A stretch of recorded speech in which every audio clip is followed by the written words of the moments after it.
All right, listen, I don't think the 2 seed matters that much. I do think bad road record, bad finish to the season, a team that didn't care about the regular season. You have to prepare to win a championship. I don't think the Cavs have done the proper preparation. I think there could be signs of trouble in the Eastern Conference playoffs, and then I think they'll be in big trouble in the NBA Finals, if they make it. A lot of times when someone or some company gets really powerful, like the Cavs, I will say, have done, they try to look for as many different things that they can get away with. And I think what we've seen all season with the Cavs is the not playing, the resting, the saying the regular season doesn't matter, the partying before going out, the lack of chemistry with different teammates. They just let go of a guy, cut a guy because he didn't make the team bus. Meanwhile, why didn't you just get on LeBron's private jet? That was an option, right? So there's just too many issues that I think we've seen with the Cavs. And would I be surprised if they make the finals? No, absolutely not. But I think it's going to catch up to them eventually. That was a good Cowherd analogy you used, too. About the He rubs off. But look, what Ty Lue wanted to say is the East has gotten better, and we've gotten worse, because that's the fact of the matter. But, like, I think the Cavs, this is my opinion, and I know you've talked to people there who are like, we're not worried. I've talked to some people who said the same thing there. But I think, and honestly, they're as curious as the rest of us. I think this not playing LeBron and some of their guys toward the end of the last week or two was like surrender. Like, look, we tried the last 2-3 weeks. We tried to turn it around, and we can't. So they're hoping, they're waiting just like the rest of us to see what happens when the playoffs start.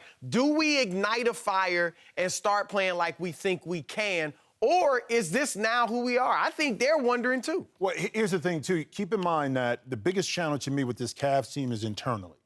I think that the first series against Indiana, can they get back true to form, not offensively, but defensively?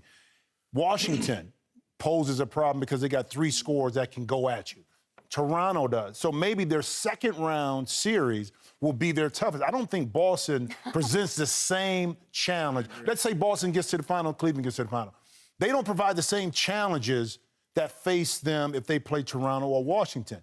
But internally, this Cavs team is fighting the demons of complacency because they've won. And because you got the best player still in the universe on your team, you think you can turn it around. The job for Ty Lue is to be able to switch that mindset. And the only way you do it is to, I think, go back to playing the kind of defense you did at the beginning of the season against Indiana. You need a good 4 or 5 games to really drill that home. Let me throw this out. We went into this year thinking the Warriors were going to be the villains and the team that everybody wanted to see fall on their face. I think because of the way the Cavs handled this regular season, I think they're now the team that everybody, including guys in the league, particularly executives and management in the league, they want to see this fail and fail miserably. They don't want a player-centric league where a guy like LeBron James is running a team. Pat Riley, the Miami Heat don't make the playoffs. He's got to be saying all kinds of prayers and got a LeBron voodoo doll hoping this blows up. Not only is LeBron running that team, and I think it's interesting that you say that Ty Lue has to get them back together when we all know that's LeBron. Ty Lue can't do anything without LeBron signing off on it. But Ty gotta, he gonna have to try. If you're gonna go out No, swinging. for sure. But I will also say this. I think LeBron, his focus has not been 100% on basketball this year. He has been talking about everything and putting the league on his back. He's like the spokesperson now for cutting the season down. I don't think his focus Well, is here's the thing, though. But he's having statistically his best season. Yeah.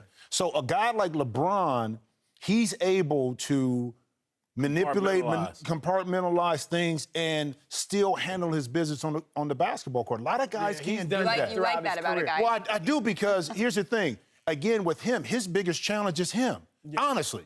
I mean, he's proven everything, but yet and still, he's put up statistically across the board his best season at 14 years in the league. Here's the challenge for them, though, that's not mental. Defensively, they're not the same. Not just the numbers and not just that they're bored.